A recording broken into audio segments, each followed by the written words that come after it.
യൂട്യൂബിലൊരു soap ഉണ്ടാക്കുന്ന ഒരു video കണ്ടായിരുന്നു. അപ്പോൾ അതൊന്ന് ജസ്റ്റ് ഒന്ന് ട്രൈ ചെയ്ത് നോക്കിയതാ. അങ്ങനെ ട്രൈ ചെയ്ത് 2-3 പ്രാവശ്യം കൂടുതൽ ഉണ്ടാക്കി ആളുകളിലേക്ക് കൊടുത്തു. പിന്നെ അറിയാതെ ഇങ്ങനെ ബിസിനസ്സിലേക്ക് വന്നുപോയി. ടീച്ചറായിരുന്നല്ലോ, അപ്പോൾ അതിന് ഒരു ട്രാൻസിഷൻ ഇപ്പോൾ എങ്ങനെ എൻജോയ് ചെയ്യുന്നു ചോദിച്ചു കഴിഞ്ഞാൽ ഒരുപാട് ആളുകൾക്ക് ജോലി കൊടുക്കാൻ പറ്റുന്നുണ്ട്, ഒരുപാട് സ്ത്രീകൾക്ക് ജോലി കൊടുക്കാൻ പറ്റുന്നുണ്ട്. ഒരു വുമൺ ഓൺട്രപ്രണർ എന്നുള്ള നിലയ്ക്ക് ഞാൻ അതിൽ സന്തോഷം കണ്ടെത്തുന്നുണ്ട്. അപ്പോൾ 1-2-3 പേരിൽ തുടങ്ങിയതാണ്. പക്ഷേ ഈ സോഷ്യൽ മീഡിയയിൽ ഇങ്ങനെ വന്നപ്പോൾ ഒരുപാട് സ്ത്രീകൾ വിളിച്ചു തുടങ്ങി, ജോലിയുണ്ടോ. അപ്പം നമ്മുടെ കേരളത്തിൽ നേരിടുന്ന ഏറ്റവും വലിയ ബുദ്ധിമുട്ടുകളിലൊന്നാണ് സദാചാരം. ഓക്കെ, പിന്നെ രണ്ടാമത്തെ, ഇപ്പോൾ സ്ത്രീ ആയതിൻ്റെ പേരിൽ എനിക്ക് ബിസിനസ് ചെയ്യാതിരിക്കാൻ പറ്റില്ല. എനിക്ക് എൻ്റെ പാഷനുണ്ട്, എനിക്ക് ജീവിക്കണം. അപ്പോൾ അതും ഇവിടെ ഒരുപാട് ഞാൻ ഫേസ് ചെയ്യേണ്ടി വന്നിരുന്നു. വുമൺ ഓൺട്രപ്രണർ എന്ന് പറഞ്ഞിട്ടുണ്ടെങ്കിൽ നമ്മുടെ സമൂഹത്തിൽ മാറ്റി നിർത്തപ്പെടുന്ന കുറേ സാഹചര്യങ്ങൾ, അതൊരുപാട് ബുദ്ധിമുട്ടുകളുണ്ടായിരുന്നു. ഇപ്പോഴും ഉണ്ടോ എന്ന് ചോദിച്ചിട്ടുണ്ടെങ്കിൽ ഉണ്ട്. ഓർഗാനിക്സിൽ അവർ വേറിട്ട് നിൽക്കുന്നത് എന്താണെന്ന് ചോദിച്ചു കഴിഞ്ഞാൽ ജെനുവിൻ ആയിട്ടുള്ളൊരു ഇത് പറയുകയാണെങ്കിൽ ഒരു 90% നാച്ചുറൽ ഇൻഗ്രീഡിയൻസ് വെച്ചിട്ടുള്ള പ്രൊഡക്റ്റാണ് ഞാൻ കസ്റ്റമേഴ്സിന് കൊടുക്കുന്നത്. അതാണ് മറ്റുള്ളവരിൽ നിന്ന് എനിക്ക് വ്യത്യസ്തമായിട്ട് തോന്നുന്നത്.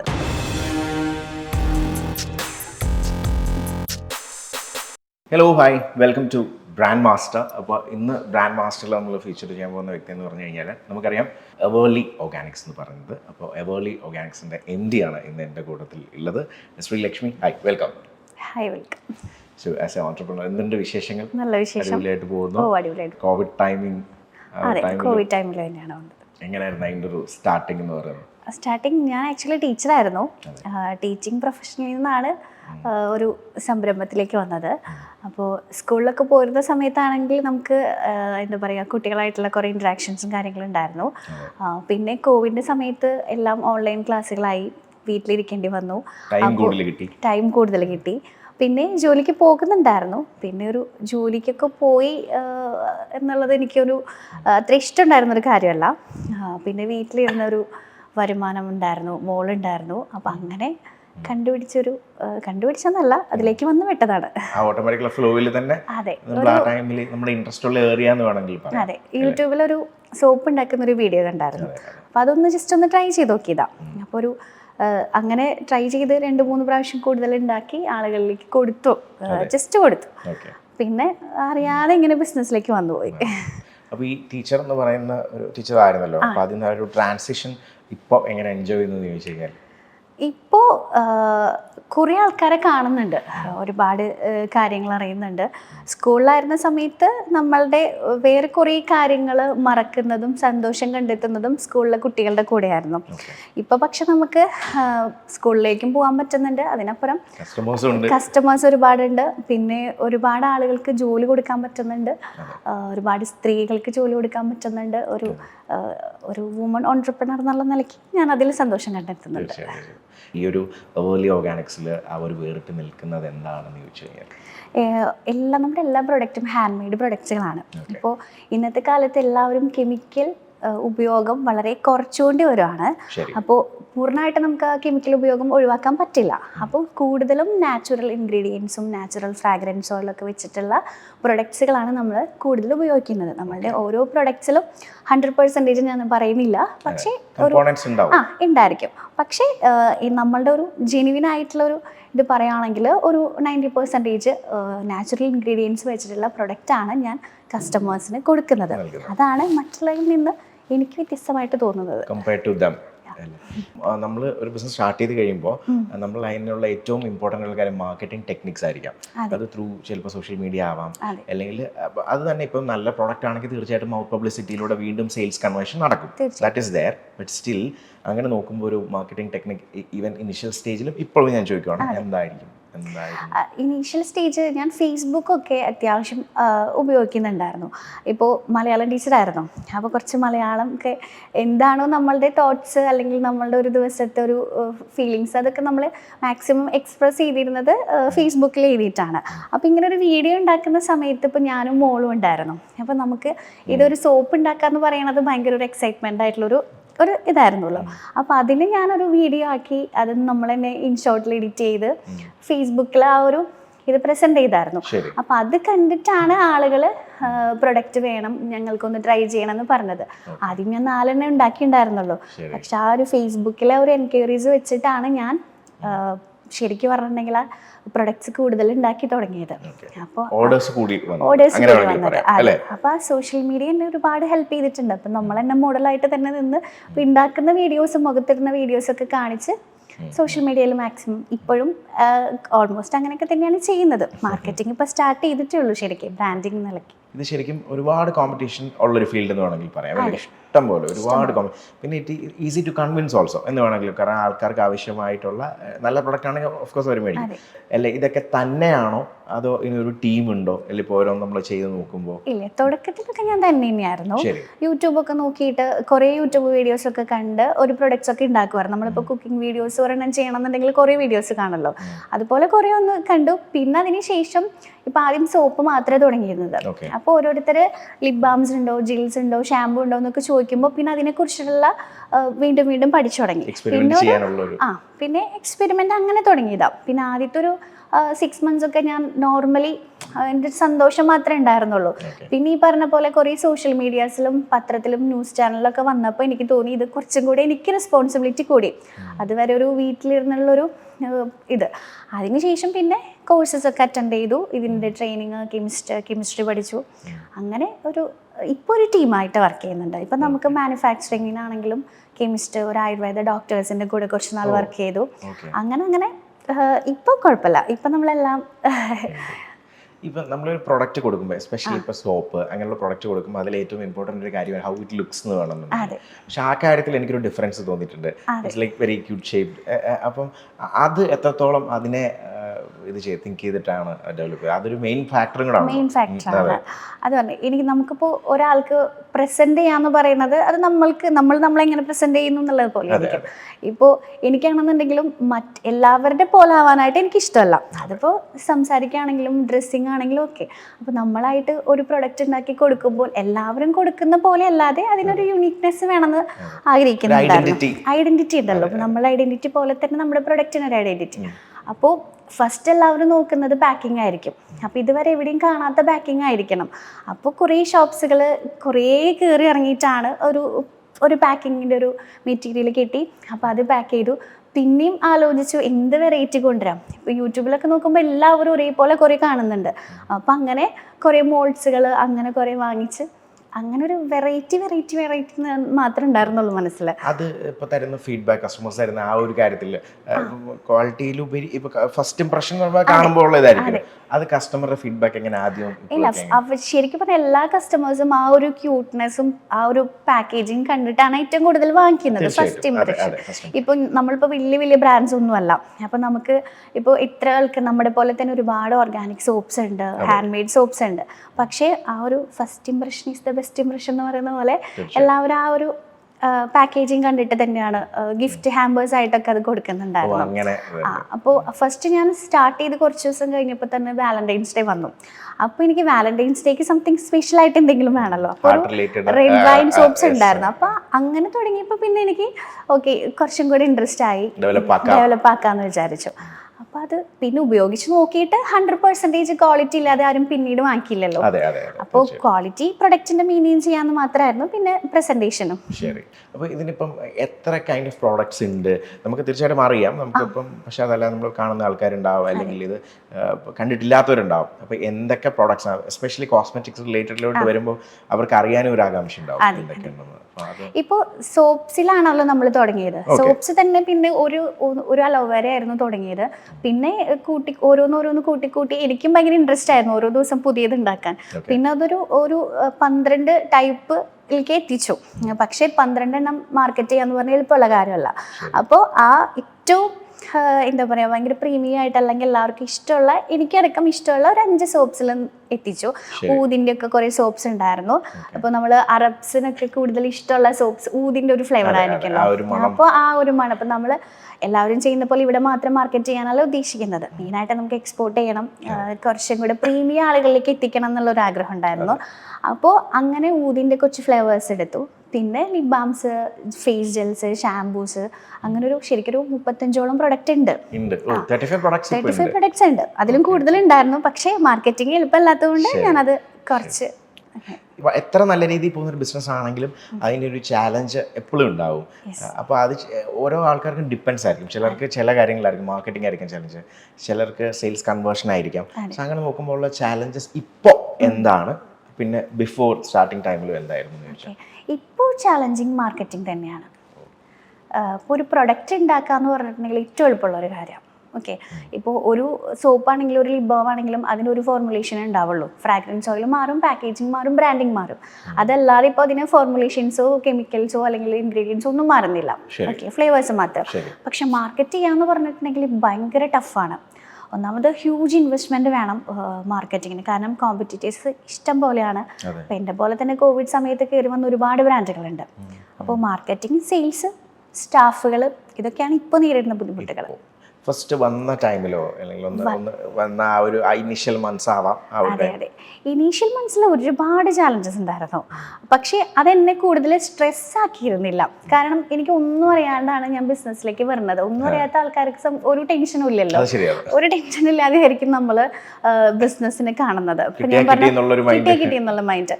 ഞാനാണെന്നുണ്ടെങ്കിൽ ടീച്ചിങ് പ്രൊഫഷനിൽ നിന്നാണ് ബിസിനസ്സിലേക്ക് വരുന്നത്. ശരിക്കും പറഞ്ഞിട്ടുണ്ടെങ്കിൽ ഇതൊരു ബിസിനസ് ആക്കുന്നുള്ള ഒരു പ്ലാനേ ഉണ്ടായിരുന്നില്ല. കോവിഡ് കഴിയുന്നതോട് കൂടി തന്നെ സ്കൂളിൽ തിരിച്ചു കയറാം, അതുവരെയുള്ള ഒരു സമയം ഞാൻ അപ്പോഴും വർക്ക് ചെയ്തിരുന്നല്ലോ. പിന്നെ തുടങ്ങിക്കഴിഞ്ഞാൽ ഈ സോഷ്യൽ മീഡിയയിൽ കുറച്ച് ആക്റ്റീവായി. പിന്നെ ഏഷ്യാനെറ്റ് ന്യൂസ്, കുറേ പത്രങ്ങളും മീഡിയാസിലൊക്കെ വന്നപ്പോൾ സത്യത്തിൽ ഞാൻ എൻ്റെ ഫ്രണ്ടിൻ്റെ അടുത്തൊക്കെ പറയുന്ന ഒരു കാര്യം, ഇതെനിക്ക് അറിയാണ്ട് ചാർത്തി തന്നൊരു പട്ടമാണ് ഓൺട്രപ്രണർ എന്നുള്ളത്. സീരിയസ്ലി എനിക്ക് കുറച്ച് റെസ്പോൺസിബിലിറ്റി എനിക്ക് അറിയാതെ തന്നെ വന്നു. അങ്ങനെ വന്നപ്പോഴാണ് ഞാൻ ടെൻഷനായി തുടങ്ങിയത്. അയ്യോ, ഞാൻ ഇത്രയും ആളുകൾ എന്നിൽ നിന്ന് പ്രതീക്ഷിക്കുന്നുണ്ട്, അല്ലെങ്കിൽ ഒരുപാട് പേര് കൂടി. ഇപ്പോൾ ഞാനിപ്പോൾ ഒരു എന്താ പറയുക, കുറേ സ്ത്രീകൾക്ക് ജോലി കൊടുക്കണം എന്നുള്ളൊരാഗ്രഹം ഉണ്ടായിരുന്നു. അപ്പോൾ 1, 2, 3 പേരിൽ തുടങ്ങിയതാണ്. പക്ഷേ ഈ സോഷ്യൽ മീഡിയയിൽ ഇങ്ങനെ വന്നപ്പോൾ ഒരുപാട് സ്ത്രീകൾ വിളിച്ചു തുടങ്ങി, ജോലി ഉണ്ടോ. അപ്പോൾ ഇവർക്കൊക്കെ ജോലി കൊടുക്കാൻ വേണ്ടിയിട്ട് ഞാൻ അത്രയും ബുദ്ധിമുട്ടണല്ലോ. അപ്പം അങ്ങനെ ഒരുപാട് ചാലഞ്ചസ് ഉണ്ടായിരുന്നു. പിന്നെ ഈ പറഞ്ഞ പോലെ ഫിനാൻഷ്യലി ഇൻവെസ്റ്റ്മെന്റ് എന്നുള്ള രീതിയിൽ ചാലഞ്ചസ് ഉണ്ടായിരുന്നു, ഇനീഷ്യലി ഉണ്ടായിരുന്നു. പിന്നെ ഒരു വുമൺ ഓൺട്രപ്രണർ എന്ന് പറഞ്ഞിട്ടുണ്ടെങ്കിൽ നമ്മുടെ സമൂഹത്തിൽ മാറ്റി നിർത്തപ്പെടുന്ന കുറേ സാഹചര്യങ്ങൾ. ഞാനൊരു സിംഗിൾ പാരൻ്റ് ആണ്. അപ്പോൾ ആ ഒരു സിറ്റുവേഷനിൽ എനിക്ക് എവിടെയെങ്കിലും കയറി ചെല്ലുമ്പോഴോ അല്ലെങ്കിൽ അതൊരുപാട് ബുദ്ധിമുട്ടുകളുണ്ടായിരുന്നു. ഇപ്പോഴും ഉണ്ടോ എന്ന് ചോദിച്ചിട്ടുണ്ടെങ്കിൽ ഉണ്ട്. പക്ഷേ ചില ഒരു പരിധി വരെ എന്ന് വേണമെങ്കിൽ പറയാം. അതെ അതെ, ഇപ്പം നമ്മളിപ്പോൾ ഇങ്ങനെ മുന്നേറുന്ന ടൈമിൽ ഇത് പല ആൾക്കാരും മെസ്സേജ് അയക്കാറുണ്ട്, ഇത് ഞങ്ങൾക്കൊരു മോട്ടിവേഷൻ ആണ്, അല്ലെങ്കിൽ വിമൻ ആയിട്ടുള്ളവരുണ്ടാവാം, ഇതൊരു അങ്ങനെ ഒരു എക്സ്പീരിയൻസ് പറയാം. അയ്യോ, അത് ഭയങ്കര നല്ലൊരു എക്സ്പീരിയൻസാണ്. ആദ്യത്തെ വീഡിയോസൊക്കെ വന്ന് ഇപ്പോൾ ഏഷ്യാനെറ്റിലൊക്കെ വീഡിയോസൊക്കെ വന്നപ്പോൾ ഒരുപാട് ചേച്ചിമാർ, ആൻറ്റിമാരൊക്കെ വിളിച്ചിട്ട്, ഇപ്പോഴാണെന്നുണ്ടെങ്കിലും ഭയങ്കര സന്തോഷത്തിൽ വിളിച്ചിട്ട് നമ്മളടുത്ത് സംസാരിക്കുമ്പോൾ അത് തന്നെയായിരുന്നു എനിക്ക് ബിസിനസ് മുന്നോട്ട് കൊണ്ടുപോകാനുള്ള ഒരു ഇൻസ്പിറേഷൻ. ഇപ്പം നമ്മളെല്ലാവരും ജസ്റ്റ് നമ്മളൊരു ഫോട്ടോ ഇടുമ്പോൾ വാവ്, ഹലോ, ഹായ് എന്നൊക്കെ പറഞ്ഞ ലൈക്കിനേക്കാളും കമൻറ്റിനേക്കാളും കൂടുതൽ എനിക്ക് ഫോളോവേഴ്സും എന്നെ സ്നേഹിക്കുന്നവരും കൂടുതൽ ലേഡീസ് ആണെന്നുള്ളൊരു ഭയങ്കര ഒരു സന്തോഷമുണ്ട്. ഒരുപാട് ദൂരത്തു നിന്നൊക്കെ ആൾക്കാർ കാണാനൊക്കെ വരും. അപ്പം നമ്മളൊന്നും അല്ലാതെ വീടിൻ്റെ ഉള്ളിൽ ഒതുങ്ങിക്കൂടിയിരുന്ന ഒരു സാധാരണ ഒരു സ്ത്രീയായിരുന്നു. നമ്മളെ പല സ്ഥലങ്ങളിൽ നിന്നും ആൾക്കാർ കാണാൻ വരുന്നു. നമ്മളുടെ പ്രൊഡക്ട്സ് എടുത്തിട്ട് കുറേ പേര് വിൽക്കുന്നുണ്ട്, കുറേ ലേഡീസ് വിൽക്കുന്നുണ്ട്. അപ്പം എനിക്ക് ഇക്കാർക്കും പൈസ ഒന്നും കൊടുത്ത് ഹെൽപ്പ് ചെയ്യാൻ പറ്റൂല. അപ്പം ഇതുപോലെ വിളിക്കുന്ന സ്ത്രീകൾക്ക് പ്രൊഡക്റ്റ് കൊടുത്തിട്ട് അവരത് മാർക്കറ്റ് ചെയ്യുന്നുണ്ട്. അപ്പം അതൊക്കെ ഒരു ഭയങ്കര സന്തോഷമുള്ള, ഭയങ്കര ഹാപ്പി ഫീലിംഗ് ആണ്. ഇപ്പോൾ ഇനിഷ്യൽ സ്റ്റേജിൽ തന്നെ എനിക്കൊന്ന് ബാംഗ്ലൂരും അത് എക്സ്പാൻഡ് ചെയ്തിട്ടുണ്ടായിരുന്നല്ലോ. അപ്പോൾ ആ ടൈമിൽ തന്നെ അങ്ങനെ ചെയ്യാനുള്ള കാരണം ചിലപ്പോൾ ചില ആൾക്കാർ ഒന്ന് ഓക്കെ ആയി ഇതായി കഴിഞ്ഞിട്ടായിരിക്കാം അവരുടെ ബിസിനസ് എക്സ്പാൻഡ് ചെയ്യുന്നതും വേറൊരു സ്ഥലത്തേക്ക്. പക്ഷെ അങ്ങനെ ഒരു ഇത് വരാനുള്ള ഒരു അങ്ങനെ കുറേ റീസൺസ് ഉണ്ട്. അതായത് ഇപ്പോൾ ഞാൻ നേരത്തെ പറഞ്ഞ പോലെ തന്നെ ഒരു സ്ത്രീ നമ്മുടെ കേരളത്തിൽ നേരിടുന്ന ഏറ്റവും വലിയ ബുദ്ധിമുട്ടുകളിലൊന്നാണ് സദാചാരം. ഓക്കെ, പിന്നെ രണ്ടാമത്തെ, ഇപ്പോൾ സ്ത്രീ ആയതിൻ്റെ പേരിൽ എനിക്ക് ബിസിനസ് ചെയ്യാതിരിക്കാൻ പറ്റില്ല. എനിക്ക് എൻ്റെ പാഷനുണ്ട്, എനിക്ക് ജീവിക്കണം. അപ്പോൾ അതും ഇവിടെ ഒരുപാട് ഞാൻ ഫേസ് ചെയ്യേണ്ടി വന്നിരുന്നു. പിന്നെ ഈ പറഞ്ഞ പോലെ കുറേ ലൈസൻസിൻ്റെ കാര്യങ്ങൾ, അങ്ങനെ ഒത്തിരി ബുദ്ധിമുട്ടുകളും എനിക്കിവിടെ ഫേസ് ചെയ്യേണ്ടി വന്നു. അപ്പോൾ ആ ഒരു സാഹചര്യത്തിൽ പിന്നെ എനിക്ക് തോന്നി എനിക്ക് ഏറ്റവും സ്ട്രെയിറ്റ് ആയിട്ട് സഞ്ചരിക്കാൻ പറ്റുന്ന ഒരു ഏരിയ ആയിരിക്കാം എന്ന് വിചാരിച്ചു. അങ്ങനെ ഒരു പേഴ്സണൽ കാര്യങ്ങൾ കൂടിയിട്ടാണ് ബാംഗ്ലൂർ ഡിസൈഡ് ചെയ്തത്. കംഫർട്ട് സോൺ അത്രേ ഉള്ളൂ. എനിക്ക് കംഫർട്ടായിട്ട് വർക്ക് ചെയ്യാൻ പറ്റണം. പിന്നെ അവിടെ ഒരുപാട് എക്സിബിഷൻസും കാര്യങ്ങളൊക്കെ ആ സമയത്ത് ഉണ്ടായിരുന്നു. പിന്നെ ട്രാവൽ ചെയ്യേണ്ടി വരുന്ന ബുദ്ധിമുട്ടുകൾ, പിന്നെ മകളുണ്ട്. ഇപ്പോൾ എൻ്റെ ഒരു കംഫർട്ട് സോണിനേക്കാളും കൂടുതൽ എനിക്ക് മകളുടെ കംഫർട്ട് സോൺ നോക്കണം. അപ്പോൾ അവളെ സംബന്ധിച്ചിട്ട് ഏറ്റവും നല്ലൊരു ഏരിയ ബാംഗ്ലൂർ ആണെന്ന് എനിക്ക് തോന്നി. അപ്പോൾ ഇപ്പോൾ കംഫർട്ടബിൾ ആയിട്ട് പോകുന്നുണ്ട്. ഈ ഒരു പെർട്ടിക്കുലർ മാർക്കറ്റ് ഇത് സ്ഥലം ഭേദമോ ഒന്നുമില്ലല്ലോ ഈ ഒരു കോസ്മെറ്റിക്സ് പറയുമ്പോൾ. പക്ഷെ എങ്കിലും ഒബ്സർവ് ചെയ്തതിൽ വെച്ചിട്ട് നമ്മുടെ കേരളം കമ്പയർ ചെയ്യുമ്പോൾ ബാംഗ്ലൂരും യു ഹാവ് കണക്ഷൻ. അപ്പോൾ അത് വെച്ച് നോക്കുമ്പോൾ എങ്ങനെ അതിൻ്റെ ഒരു ഡിഫറൻസ്? ഇപ്പോൾ കഴിഞ്ഞൊരു 2 വർഷം മുമ്പ് എടുക്കുകയാണെന്നുണ്ടെങ്കിൽ അപ്പോൾ നമ്മളുടെ ഒരു പ്രൊഡക്റ്റിന് 80 രൂപ വില വരുന്നുണ്ട് ഒരു സോപ്പിന്റെ റേറ്റ്. അപ്പോൾ കഴിഞ്ഞ 2 വർഷം മുമ്പ് എനിക്ക് 80 രൂപ എന്ന് പറയുമ്പോൾ ആളുകൾ ഇത്രയും വിലയാണോ എന്ന് ചോദിച്ചിരുന്നു. ഓക്കെ, എക്സിബിഷൻസിന് പോകുമ്പോൾ. പക്ഷെ ഇന്നിപ്പോൾ നമ്മൾ കൊടുക്കുമ്പോൾ 80 രൂപ എന്ന് പറഞ്ഞാലും 100 രൂപ എന്ന് പറഞ്ഞാലും ആരും നമ്മളെടുത്ത് എന്താണ് ഇത്ര വില എന്ന് ചോദിക്കുന്നില്ല. അപ്പോൾ 1000 പേരിൽ ഒരു 5 പേര് ചോദിക്കും, അത് നമുക്ക് നത്തിങ്, അത് നമുക്കൊരു പ്രശ്നമേ അല്ല. പക്ഷെ ആളുകൾ കൂടുതൽ ഇപ്പോൾ ഓർഗാനിക് പ്രൊഡക്ട്സ് ആണെങ്കിലും നാച്ചുറൽ പ്രൊഡക്ട്സിലേക്കുള്ള അവയർനെസ് കൂടിക്കൊണ്ടിരിക്കുന്നുണ്ട് ആൾക്കാർക്ക്. അപ്പോൾ അതിന് വേണ്ടിയിട്ട് ഇപ്പോൾ സ്പെൻഡ് ചെയ്യാനും ആർക്കും മടിയില്ല. അപ്പോൾ മാർക്കറ്റിംഗ് കുറച്ചും കൂടി ഈസി ആയി വരുന്നുണ്ട്. പക്ഷെ അതിനനുസരിച്ചിട്ട് കോമ്പറ്റീറ്റേഴ്സ് കൂടി വരുന്നുണ്ട്. ഇപ്പോൾ ഇതിൻ്റെ തുടക്കത്തിൽ ഇപ്പോൾ ലൈസൻസിങ്, രജിസ്ട്രേഷൻ, അതും ഒരു പലയിടത്തും നമ്മൾ സംസാരിക്കുമ്പോൾ പറഞ്ഞാൽ അതൊരു തലവേദനയാണ് അല്ലെ, അതൊന്ന് കിട്ടുക അല്ലെ, അത് എസ്പെഷ്യലി ഈ ഒരു ഏരിയ കോസ്മെറ്റിക്സ് അല്ലെങ്കിൽ എസ്പെഷ്യലി ഇപ്പം നമുക്കറിയാം അത് എത്രത്തോളം കിട്ടാനുള്ള അതും വലിയൊരു ചാലഞ്ചിങ് ആയിരുന്നു തുടക്കത്തിൽ. പിന്നെ എന്താന്ന് വെച്ചിട്ടുണ്ടെങ്കിൽ തുടങ്ങി കഴിഞ്ഞ് ഒരു 2 months അല്ലെങ്കിൽ 1 monthനുള്ളിൽ തന്നെ എല്ലാവരും നമുക്കൊരു ഒരൊറ്റ ലൈസൻസ് ഉണ്ട്. ഓൺലൈനിൽ മാർക്കറ്റ് ചെയ്യണമെന്നുണ്ടെങ്കിൽ ഒരു ഉദ്യൻ ലൈസൻസ് ഉണ്ടെന്ന് പറഞ്ഞു. ആ ഒരു സ്റ്റാർട്ടിങ്ങിൽ വീട്ടിലിരുന്ന് ചെയ്യുന്ന എല്ലാവർക്കും. അപ്പോൾ അത് എടുക്കാൻ വേണ്ടിയിട്ടാണ് ഞാൻ ഫസ്റ്റ് ഒരു അതായത് ഇൻവെസ്റ്റ്മെന്റ് എന്നുള്ള രീതിയിൽ ഓഫീസ് വേണം. ഓക്കെ, ഓഫീസ് എടുത്തു, അത് സ്റ്റാർട്ട് ചെയ്തു. ഫിസിക്കൽ സ്റ്റോർ പോലെ വേണമായിരുന്നു. പിന്നെ അത് കഴിഞ്ഞതിന് ശേഷം ഒരുപാട് ഇത് ചെയ്തുകൊണ്ടിരിക്കുന്ന പലരായിട്ടും നമ്മൾ കോണ്ടാക്ട് ചെയ്യുള്ളൂ. സംസാരിക്കുമ്പോൾ അവരെല്ലാവരും പറയുന്ന ഒരു കാര്യം, ലൈസൻസിൻ്റെ പിന്നാലെ പോയി കഴിഞ്ഞൊരു 3-4 വർഷം നമ്മളുടെ പോകും. ഓക്കെ, അതിൻ്റെ പിന്നാലെ നമ്മൾ നടന്ന് ഞാൻ ഒരുപാട് നടന്നിട്ടുണ്ട്. അതിൽ നിന്നൊക്കെയാണ് ഇപ്പോൾ ബാംഗ്ലൂരിൽ നിന്നുള്ളൊരു കുറച്ച് ചിന്തിച്ചപ്പോൾ അവിടെയൊക്കെ കുറച്ചും കൂടി ഇൻഡസ്ട്രിയൽ ഏരിയാസാണ്. അവിടെയൊക്കെ ലൈസൻസ് കിട്ടാനായിട്ട് കുറച്ചും കൂടി എളുപ്പമാണ് ബാംഗ്ലൂർ, അതല്ലെങ്കിൽ തമിഴ്നാടൊക്കെ. പക്ഷെ അത്രയും ഒരു ഇൻവെസ്റ്റ്മെന്റിലേക്ക് എനിക്ക് പറ്റുന്നുണ്ടായിരുന്നില്ല. ഇപ്പം മിനിമം ഇത്ര സ്ക്വയർ ഫീറ്റ് വേണമെന്നുണ്ട്, അല്ലെങ്കിൽ ഇത്രയും മെഷീനറീസ് വേണമെന്നുണ്ട്. അപ്പോൾ ഇന്നത്തെ കാലത്ത് നമുക്ക് ലോൺ ഒരുപാട് പ്രൊവൈഡ് ചെയ്യുന്നുണ്ട്. പക്ഷെ ലോൺ എന്ന് പറയുന്നത് നമ്മൾ ഒറ്റയ്ക്ക് തന്നെ ചെയ്യേണ്ട കാരണം കൊണ്ട് ലോൺ എടുക്കാനൊന്നും നിന്നിട്ടില്ല. അതെ. അപ്പോൾ കൂടുതലും വീട്ടിലിരുന്ന് തന്നെയുള്ള കാര്യങ്ങൾ ചെയ്തപ്പോൾ ഉള്ള ലൈസൻസ് ഒക്കെ എടുത്തു. പിന്നെ നമ്മളൊരു തേർഡ് പാർട്ടി മാനുഫാക്ചറിങ് എന്നുള്ള രീതിയിൽ അങ്ങനെ പോയി. അങ്ങനെ ചിന്തിക്കുമ്പോൾ നമുക്ക് ലൈസൻസിൻ്റെ ഇഷ്യൂസൊക്കെ ഭയങ്കര കുറവാണ്. കാരണം നമ്മൾ എവിടെയാണോ ചെയ്യുന്നത് അവർക്കാണ് ആ ലൈസൻസിൻ്റെ കാര്യങ്ങളുള്ളൂ. അപ്പം അതുകൊണ്ട് ഞാൻ എൻ്റെ ഒരു മാർക്കറ്റിംഗ് ലെവലിലേക്കാണ് ഇപ്പോൾ കൂടുതൽ കോൺസെൻട്രേറ്റ് ചെയ്തത്. മാനുഫാക്ചറിംഗിലേക്ക് കൂടുതൽ പോകുമ്പോഴാണ് ഈ ലൈസൻസിങ് ഇഷ്യൂസ് ഒക്കെ. ഇപ്പോൾ തൽക്കാലം അത്രയും ഒരു ഹ്യൂജ് ഇൻവെസ്റ്റ്മെന്റ് ഇല്ലാത്തത് കൊണ്ട് ഞാൻ മാർക്കറ്റിംഗിലേക്കുള്ള ഓൺലൈൻ മാർക്കറ്റിംഗിലേക്കുള്ള കാര്യങ്ങളാണ് നോക്കുന്നത്. ഇപ്പോൾ അതുപോലെ തന്നെ ഇത് റിലേറ്റഡ് ആൾക്കാരുടെ ഡൗട്ടാണ്, ഇപ്പോൾ ഈ ഒരു product through offline or online അതെങ്ങനെ വാങ്ങാം? ഓൺലൈനിൽ ഇപ്പോൾ നമ്മൾ മെയിനായിട്ട് ഇൻസ്റ്റാഗ്രാം, സോഷ്യൽ മീഡിയ വഴിയൊക്കെയാണ് ചെയ്യുന്നത്. പിന്നെ ഇപ്പോൾ വെബ്സൈറ്റ് ലോഞ്ച് ചെയ്യുന്നുണ്ട്. ഇപ്പോൾ വെബ്സൈറ്റ് ഒക്കെ ലോഞ്ച് ചെയ്യാന്ന് പറഞ്ഞിട്ടുണ്ടെങ്കിൽ അതൊക്കെ ഒരു വലിയൊരു ടാസ്ക് തന്നെയായിരുന്നു. വെബ്സൈറ്റ് എന്ന് പറയുമ്പോൾ നമുക്ക് അതിൽ നിന്ന് ഓൺലൈനായിട്ട് പർച്ചേസ് ചെയ്യാം. പക്ഷേ പാക്കേജിങ്, അതിൻ്റെ ഡിസൈനിങ്, ലേബലിങ്, അപ്പോൾ ആദ്യം എനിക്ക് ഒരുപാട് ടെൻഷൻ ഉണ്ടായിരുന്നു. ഇത് കുറേ ഡിലേ ആയിക്കൊണ്ടിരിക്കുന്നുണ്ട്. 1 മാസം കഴിയുന്നു, 2 മാസം കഴിയുന്നു. അങ്ങനെ വലിയ വലിയ ബ്രാൻഡുകളെ കുറിച്ചിട്ടും അതിൽ വർക്ക് ചെയ്യുന്ന ആൾക്കാരുടെ അടുത്തൊക്കെ ഞാനിങ്ങനെ ചോദിച്ച് മനസ്സിലാക്കുന്നുണ്ട്, നിങ്ങൾക്ക് എത്ര സമയം എടുത്തു ഒരു വെബ്സൈറ്റ് ആവാൻ അല്ലെങ്കിൽ ഒരു ആപ്പ് ആവാൻ? മിനിമം 5, 6, 7, 8 വർഷം എടുത്തിട്ടുള്ള ആളുകൾ പോലും ഇപ്പോഴും ബ്രാൻഡ് ചെയ്യുന്നുള്ളൂ. അപ്പോഴാണ് ഇപ്പൊ കഴിഞ്ഞ ദിവസം പോലും ഓരോരുത്തരെ നമ്മൾ കോണ്ടാക്ട് ചെയ്തുകൊണ്ടിരിക്കുകയാണ് അറിയാൻ വേണ്ടിയിട്ട്. അപ്പോഴാണ് അങ്ങനെ നോക്കുമ്പോൾ നമ്മളൊക്കെ ഫാസ്റ്റ് ആണ് ശരിക്കും പറഞ്ഞാൽ. അപ്പോൾ ഇനിയിപ്പോൾ ഓൺലൈനിൽ നമുക്ക് വെബ്സൈറ്റിലൂടെയൊക്കെ നമ്മുടെ പ്രൊഡക്റ്റ് വാങ്ങിക്കാൻ പറ്റും. അതെ, ഇപ്പൊ ആമസോൺ, ഫ്ലിപ്കാർട്ട് അങ്ങനെയൊക്കെ ചെയ്യാൻ പറ്റും. പിന്നെ അതുപോലെ തന്നെ ഇപ്പം നമ്മളൊരു ജോബ് ആക്ച്വലി ഒരു ടീച്ചർ ജോബ് ചെയ്തു, ഇപ്പം ഇല്ലല്ലോ. ഇല്ല. ഓക്കെ, അത് ഈ പറയുന്ന ഒരു സർട്ടൺ റിട്ടേൺ അല്ലെ സർട്ടൺ ഒരു എമൗണ്ട് ആണ് കിട്ടുന്നത് എന്നുള്ള അങ്ങനെ ജോബുകളിൽ തീർച്ചയായിട്ടും അങ്ങനെയാണ്. യുവർ എംപ്ലോയീസിനും അങ്ങനെ ആയിരിക്കും. പക്ഷെ ഒരു സെൽഫ് ബിസിനസ്സിലേക്ക് വരുമ്പോൾ ഇറ്റ് ഡിപ്പെൻസ്. നമ്മൾ ചിലപ്പോൾ എക്സ്പെക്ട് ചെയ്യുന്ന ഒരു എമൗണ്ട് അല്ലെങ്കിൽ ആ ഒരു പ്രോഫിറ്റ് ആയിരിക്കണമെന്നില്ലല്ലോ കിട്ടുന്നത്. അത് it's A risky game actually. ഇപ്പൊ ചിലപ്പം അതിന്റെ ഒരു ഇത് മാറിക്കാണും. എങ്കിലും ആ ഒരു കാര്യത്തിനെ എങ്ങനെ ഡിഫൈൻ ചെയ്യുന്നു? റിസ്കി ഗെയിം തന്നെയാണ്. പിന്നെ നമ്മളിപ്പോൾ ഒരു എന്താ പറയുക, ഒറ്റയ്ക്ക് ഒരു ബിസിനസ് ചെയ്യുകയാണെന്നുണ്ടെങ്കിൽ ഞാൻ ചെയ്തുകൊണ്ടിരിക്കുകയായിരുന്നു. ഇപ്പോൾ നമ്മളൊരു ടീമുണ്ട്, പാർട്ട്ണറുണ്ട്. പക്ഷേ അതിനു മുമ്പാണെന്നുണ്ടെങ്കിൽ നമ്മളുടെ ഫീലിങ്സും ഇമോഷൻസും അനുസരിച്ചിരിക്കും നമ്മളുടെ തോട്ട്, ഐഡിയാസ്, നമ്മൾ എടുക്കുന്ന വർക്ക്. അപ്പോൾ ഞാൻ ഡൗൺ ആയി കഴിഞ്ഞിട്ടുണ്ടെങ്കിൽ എൻ്റെ ബിസിനസ് ഓട്ടോമാറ്റിക്കലി ഡൗൺ ആയി പോകും. ഓക്കെ, ഞാൻ ഭയങ്കര ഹാപ്പി ആയി, ഭയങ്കര സ്ട്രെസ് ഫ്രീ ആയിരുന്നാൽ മാത്രമാണ് എൻ്റെ ബിസിനസ് ഗ്രോ ചെയ്യുള്ളൂ.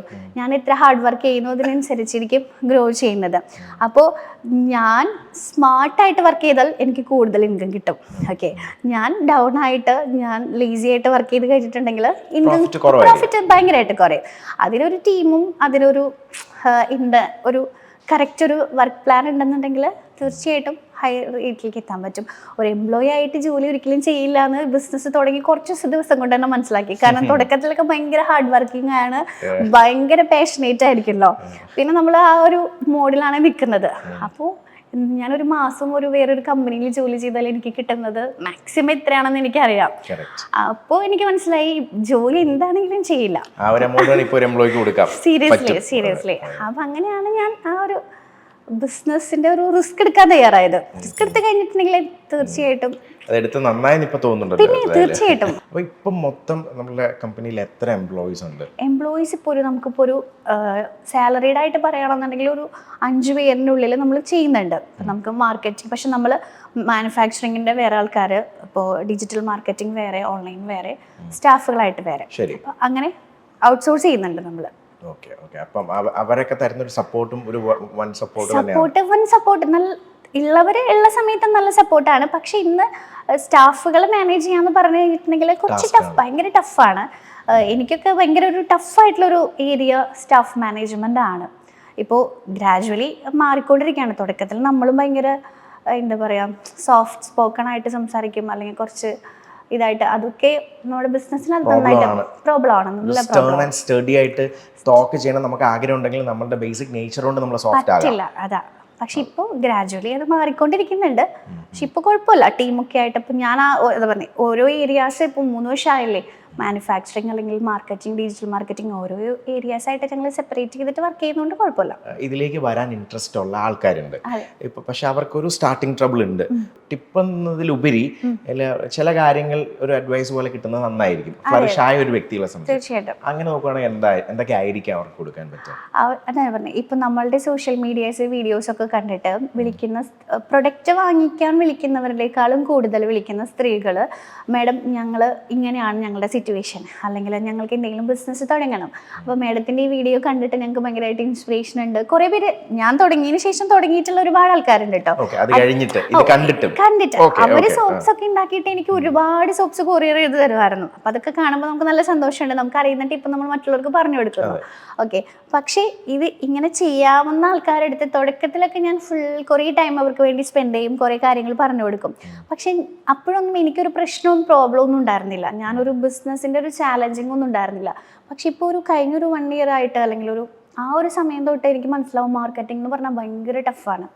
അപ്പോൾ എനിക്ക് ഇത്രയും പബ്ലിസിറ്റി എന്ന് വെച്ചിട്ടുണ്ടെങ്കിൽ ഇതുപോലത്തെ സോഷ്യൽ മീഡിയാസിലൂടെ എനിക്കിതൊക്കെ സംസാരിക്കാൻ പറ്റുന്നുണ്ട്, അല്ലെങ്കിൽ എൻ്റെ അത്യാവശ്യം കോണ്ടാക്ട്സ് വെച്ചിട്ടാണ് ഞാൻ ബിസിനസ് ചെയ്യുന്നത്. ഓക്കെ, ആ ഒരു കോണ്ടാക്ട്സ് വെച്ചിട്ട് പോലും ഞാൻ ഇത്രയും കാര്യങ്ങൾ ഫേസ് ചെയ്യുന്നുണ്ട്. കാരണം നമ്മൾ റെന്റ് കൊടുക്കണം, സാലറി, അടുത്തൊരു ലെവലിലേക്ക് മാർക്കറ്റിംഗ്, ബ്രാൻഡിങ്, പ്രൊമോഷൻസ് എന്നൊക്കെ പറഞ്ഞാൽ ഇത്ര പൈസ നമ്മൾ ചിലവാക്കിയാലും നമുക്ക് ഒന്നും ആവില്ല. Packaging, labelling. അപ്പോൾ ഞാൻ ആദ്യമൊക്കെ എല്ലാവരുടെ അടുത്തും തുടങ്ങിക്കോ എന്ന് പറയും. പക്ഷെ ഇത് ഞാൻ ഫേസ് ചെയ്ത് വന്നപ്പോൾ എനിക്ക് മനസ്സിലായി, ഞാൻ അവരുടെ അടുത്ത് ഉപദേശിക്കും, ഇത് ഉണ്ടാക്കാൻ എളുപ്പമാണ്, ഞാൻ നിങ്ങൾക്ക് സോപ്പ് ഉണ്ടാക്കാനായിട്ട് പറഞ്ഞു തരാം, പക്ഷെ ഇത് മാർക്കറ്റ് ചെയ്യാനായിട്ട് നിങ്ങൾക്ക് പറ്റുമെന്ന് നിങ്ങൾ ആദ്യം ഒന്ന് നോക്കി വെക്കൂ.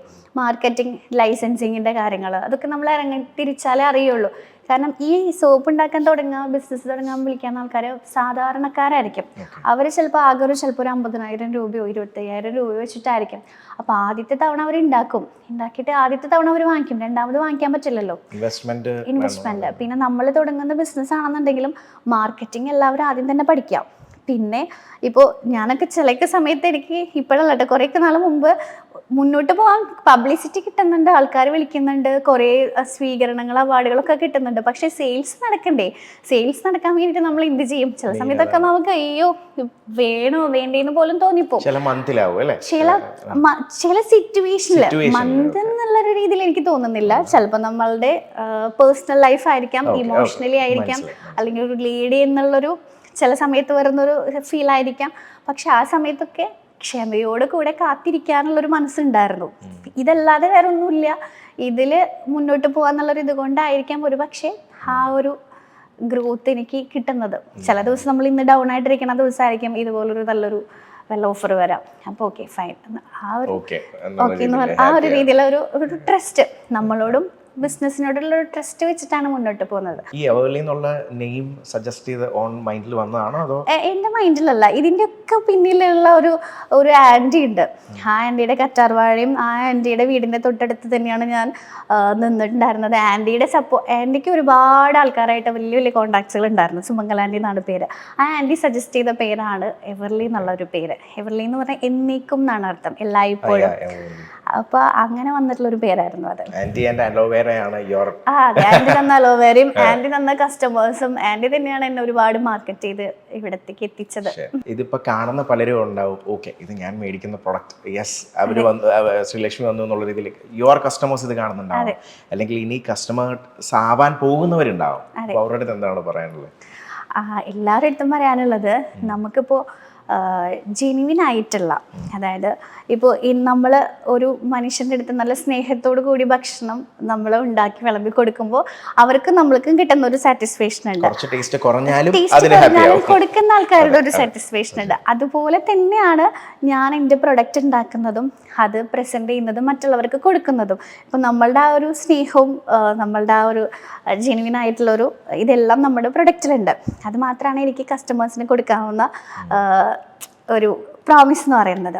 അപ്പോൾ നാച്ചുറലായിട്ടുള്ള പ്രൊഡക്ട്സുകൾ ഉപയോഗിക്കാൻ പറ്റും, അഫോർഡബിൾ ആയിട്ടുള്ള പ്രൈസാണ്, എല്ലാത്തിൽ നിന്നും വ്യത്യസ്തമായിട്ടുള്ളൊരു ഇതിൽ കൊടുക്കാനായിട്ട് ആഗ്രഹിക്കുന്നത്. അപ്പോൾ എന്തായാലും ഓൾ ദ വെരി ബെസ്റ്റ്. ഇനിയും ഒരുപാട് പ്രോഡക്ട്സുകൾ ഞങ്ങളും കസ്റ്റമേഴ്സും എക്സ്പെക്ട് ചെയ്യുന്നു. നല്ല രീതിയിൽ തന്നെ പോട്ടെ.